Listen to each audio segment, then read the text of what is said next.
C'est bon, gars.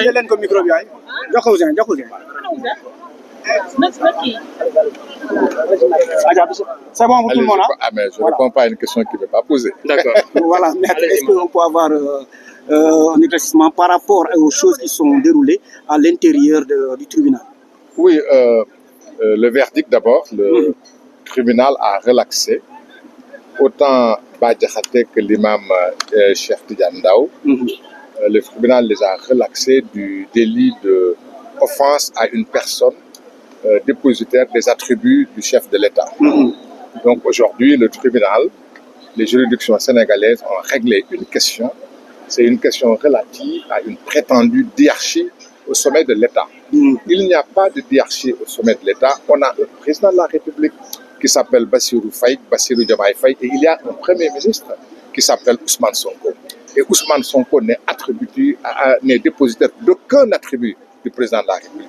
Il est chef du gouvernement, il est premier ministre, c'est tout. C'est important, mais c'est tout. La justice le rappelle. Et la justice le ramène à l'ordre. Il faut qu'il sache garder sa place et garder sa tenue et avoir de la retenue. Ça, c'est la première chose. La deuxième chose qu'on peut retenir, Badjahate et Amadou Tidiane, Cheikh Ahmed Tidiane Ndao ont été condamnés pour diffusion de fausses nouvelles. C'est vrai, et pour ça, ils ont été condamnés à 3 mois de prison ferme. Ça semble être une peine d'apaisement, ça ne l'est pas. Parce que 3 mois, c'est la peine la plus cruelle qu'on peut prononcer contre une personne innocente. Parce qu'à supposer qu'on fasse appel avant que l'appel ne soit examiné, les 3 mois ont expiré. Donc c'est une peine presque incompressible. Alors que de notre point de vue, tous les deux personnes parmi eux n'est coupable de rien du tout. Et ce qui s'imposait, c'était le relax. En tous les cas, on fait appel. Mais ce qu'on peut retenir, même si au demeurant, nous n'avons pas encore le jugement à notre disposition, on peut s'interroger sur les faits qui constituent fausses nouvelles. Il y a 3 faits. Il n'y a que 3 faits. Il n'y en a pas 4. Ou plutôt, il y a 4 faits. Et il n'y a pas 4, il n'y a pas 5. Le premier fait, Badjahate rappelle que Ousmane Sonko a déclaré, tout le monde l'a entendu, lorsqu'il était dans l'opposition, que le premier acte de son gouvernement, c'est de criminaliser l'homosexualité. Il ne l'a pas fait. Le dire n'est pas une fausse nouvelle. Et personne ne peut dire ou contester que Ousmane Sonko a déclaré aux yeux et devant toute l'opinion sénégalaise que lorsqu'il sera élu, il va criminaliser. Le dire n'est pas une fausse nouvelle, première chose. La deuxième chose, sans entrer dans la vie privée de quelqu'un, Badjahate a dit que Ousmane Sonko a nommé quelqu'un comme 5e vice-président de ce parti. Cette personne a été accusée, a été citée, a été punie pour acte contre nature. C'est un fait. Ce n'est pas une fausse nouvelle. Ça a été prouvé par des documents, ça a été prouvé par un jugement, parce que la même personne, sans que je ne cite son nom, a été jugée par le tribunal militaire et condamnée pour cela. Ce n'est pas une fausse nouvelle. Le troisième fait que cite Badjahate, c'est de dire que Ousmane Sonko n'a pas dit la vérité dans son livre et dans sa déclaration de patrimoine qu'il avait faite. Parce qu'il avait dit n'être à la tête que d'un patrimoine composé exclusivement d'une maison. C'est faux parce qu'il a vendu une maison qu'il a acquise avant d'avoir fait sa déclaration de patrimoine. Ce fait a été prouvé par un acte. Donc ce n'est pas une fausse nouvelle parce que c'est un fait connu et déjà publié dans la presse. Il a un 4e fait. Il a dit que M. Bassirou Diomaye Faye, inspecteur des impôts, avant qu'il ne fût nommé ou élu président de la République, a fait de la spéculation foncière, puisqu'il avait un titre foncier, disons, un bail, un terrain qu'il a vendu à 200 millions ou 100 millions à quelqu'un d'autre. Voilà les 4 faits que Badjahate cite. Et aucun de ces faits n'est inventé. Chacun de ces faits est prouvé. Nous ne savons pas si le tribunal a dit qu'un de ces faits constitue une fausse nouvelle, mais si c'est le cas, on est en droit d'être circonspect et de nous interroger. Dans tous les cas, nous estimons que Badjahate n'a commis absolument aucun délit, n'a commis aucun fait qui peut être qualifié de délit. C'est pour cette raison que nous ne sommes pas satisfaits du verdict, même si ça semble apaiser certains, ça ne nous apaise pas parce que nous ne sommes pas satisfaits. Et puisque nous ne sommes pas satisfaits, nous allons discuter avec notre client et probablement nous ferons appel.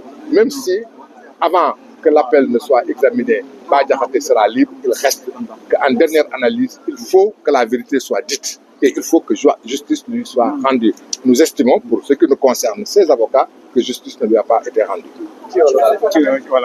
waaw li ñu mën a wax rek ci lu gàtt ci tënk mooy tribunal yaar la wax ci dogalam li jiitu ci dogalam tribunal dafa wax ne li ñuy wax ne que Bah Diakhaté ak Ahmed Tidiane Ndao dañu teg tuuma ci kaw nit koo xam ne kii dafa amee mandargay président de la République tribunal dindi na loolu tribunal nee na Ousmane Sonko yorul mandargay président de la République donte ne nag premier ministre la na yem ci premier ministre loolu la ko tribunal wax di ko wax ne ku nekk xam sa place am mooy premier ministre am na solo premier ministre lu rëy la lu am solo la waaye premier ministre la mooy chef du gouvernement du président de la République président de la République du Sénégal mi ngi tudd Bassirou Diomaye Faye et que donc tribunal nee na Ousmane Sonko amul sañ-sañ yoon may ko kattan bu muy ñëwee ci tribunal naan dañ ma teg tuuma ndax man maa yore mandargay président de la République amul mandargay président de la République pour loolu yoon nee na amul dara lu muy teg Bah Diakhaté wala Ahmed Tidiane Ndao yaareel ba tribunal nee na que am na ay xibaar yu Bah Diakhaté lawal nee na xibaar yooyu laluwul ci dëgg loolu tax moom ak Ahmed Tidiane Ndao ñu daan leen kenn ku ci nekk ñetti weer may nag ñetti weer du lu tuuti da nga naan lii de tribunal de wàññi na mbir mi oyofal na ko woyoful ndax ñetti weer mooy peine bi gën a métti ci tribunal su dee kiñ koy teg jàpp na ne moom lañ koy teg tegoowu ko defu ko ndax su defee d'appel balaa d'appel bi di ñëw ñetti weer yi dina moo tax ñu ne mooy peine bi gën a métti waaye mani suñ ne dafa lawal ay xibaar may wax ne dinañu jaaxal ñun avocat yi moo tax ñuy def appel ñu fas yéene def appel suñu waxtaanee ak suñuy client ba pare parce que suñuy client ñoo ñuy wax def leen wala bu leen def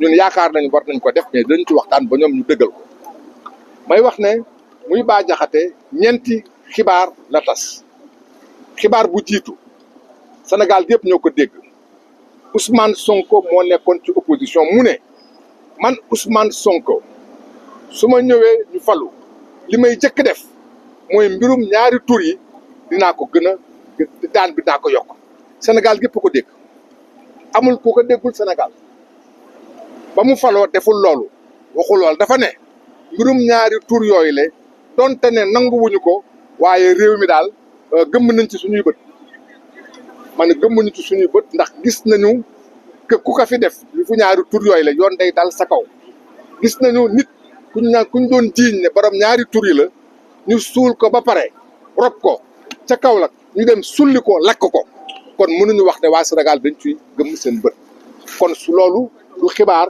boo xam ne dafa laluwul ci dëgg muy benn xibaar ñaareelu xibaar bi Bah Diakhaté def dafa ne Ousmane Sonko jël na nit boo xam ñu ngi koy jiiñ ñaari tur yi dañ ko koy jiiñ mais jiiñ googu ñu ko koy jiiñ dafa am ci lu mu lalu ndax kooku soldaar la woon ba muy nekk soldaar muy sàkku ay xale lu soldaar xale yooyu porté ko plainte ci général bi tëj ko kaso ci biir armée yamul ci loolu mu ñëw tribunal militaire daan ko kon kooku amul sikki sàkk ne am ci ñaari tur yi da cee bokk kon tudd ko du xibaar boo xam la lu ci dëgg muy ñaar ñetteel ba Bah Diakhaté dafa ne Ousmane Sonko bi mu waxee ci kayit bi mu bind ci livre bi mu bind ba mu ne moom Ousmane Sonko def na déclaration de patrimoine wane na benn kër dong la am mooy kër gi mu dëkk Bah Diakhaté ne loolu laluwul ci dëgg ndax Ousmane Sonko ñaari at après dafa jaay kër te kër googu mu jaay mi ngi ko jaay lu ëpp ci téeméeri million te ba mu koy jaay yooyu jamono mi ngi nekkul ci déclaration de patrimoine kon da ko nëbboon mooy ñetteel bi kon loolu dëgg la ñeenteelu li mu wax mooy dafa ne Bassirou Diomaye Diakhar Faye laata mu doon président de la République amoon na kër gu mu amee woon kër googu daf ko jaay daana ko téeméer xaw ma ñaari téeméeri million loolu aussi ci dëgg la waaye dafa mel ni Bah Diakhaté dafa laalaake ndax ñi taxaw ne ñoom dañu jubal di jubbanti mel na ni ci mbirum jub dañ leen jàpp ndax képp koo xam li tubaab di wax spéculation foncière maanaam jël suuf di ko jaay ak di ci am alal ci loo xam suuf soo xam jënduloo ko wala boog dañ la ko jox loolu mooy spéculation foncière te ñu gis ne ñooñu ko def tey dañ ne Sénégal dañ koy jubal képp koo am suuf te tegoo ko ci yoon dañ koy nangu ci sa loxo te ñoom ñi ko wax laataa ñuy toog fa ñu toog dañu amoon suuf di ko jaay xëy na loolu la ñu bëgg tëj gémmiñu Bah Diakhaté ba kenn du ko fi wax waaye nag lu defu waxu lu di ay di njàmbat kon defe naa ne looloo tax ñu jàpp Bah Diakhaté waaye suñu lee dañuy xool rek ci yoon nga xam ne bi yoon dong la ñuy xool seetuñu leneen seetuñu ma Samba seetuñu ma Demba nit su ñëwee ci yoon day jàpp ne da nga am att nañ ko ci yoon ci moom moo koy xalaat wala att wuñ ko ci yoon ñun jàpp nañ ne att wuñu ko ci yoon ndax Bah Diakhaté defu fi dara loo xam ne fii la lu wul ci dëgg loolu laa amoon lu may wax ngeen baal ma merci. waaw ñu ngi koy sant bu di ko gërëm bu baax a baax ki nga xam nag moom mooy avocat bi. voilà di sant di gërëm bu baax a baax avocat bi.